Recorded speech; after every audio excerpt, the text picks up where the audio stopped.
महात्मा ज्योतिबा जन आरोग्य योजनेमध्ये गोलमाल, छावा संघटना 2 ऑक्टोबर रोजी करणार आंदोलन। महात्मा ज्योतिबा जन आरोग्य योजनेच्या रक्त तपासणी टेंडरमध्ये मोठ्या प्रमाणात भ्रष्टाचार झाला असून आरोग्यमंत्री तानाजी सावंत आणि अधिष्ठाता संजीव ठाकूर यांनी मिलीभगत करून डमी लॅब स्थापन करून मोठ्या प्रमाणात शासनाची फसवणूक केली असून हे वास्तव छावा संघटनेसमोर आणले असून या बोगस लॅबची आणि टेंडरची सखोल चौकशी करावी आणि टेंडर रद्द करावे, अन्यथा छावा संघटनेच्या वतीने 2 ऑक्टोबर रोजी गांधीगिरी करत सिव्हिल हॉस्पिटलच्या आवारात तीव्र आंदोलन करण्याचा इशारा या संघटनेचे अध्यक्ष योगेश दादा पवार यांनी दिला आहे।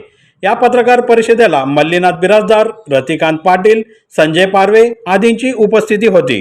आणि ज्यांना आपण हे देतोय म्हणजे ज्यांना त्यांनी देत आहेत त्यांचे फोटोही आहेत ते सध्याही बंद आहेत आणि त्यांचा बॉन्ड आज माफ आहे। आज पत्रकार परिषद एवढी फास्ट नाही ते काय येतोय, आज त्यांचा बॉन्ड होतो तेव्हा पुन्हा अडचणी येतात, ते पुढच्या माणसं पुन्हा हायकोर्टचा, डिस्ट्रिक्ट कोर्टाचा त्या अडचणी घेऊन नाही। मी त्यांचं स्किल ऑपरेशन म्हणून त्याची व्हिडिओ देऊ शकत होतो। तसे तानाजी सावंतची काही व्हिडिओ आहेत माझ्याकडे की बाबा जे महात्मा ज्योतिबाची योजना देण्यासाठी प्रत्येक बेड किती पैसे देतात, 100 बेडसाठी ते 1 कोटी देतात।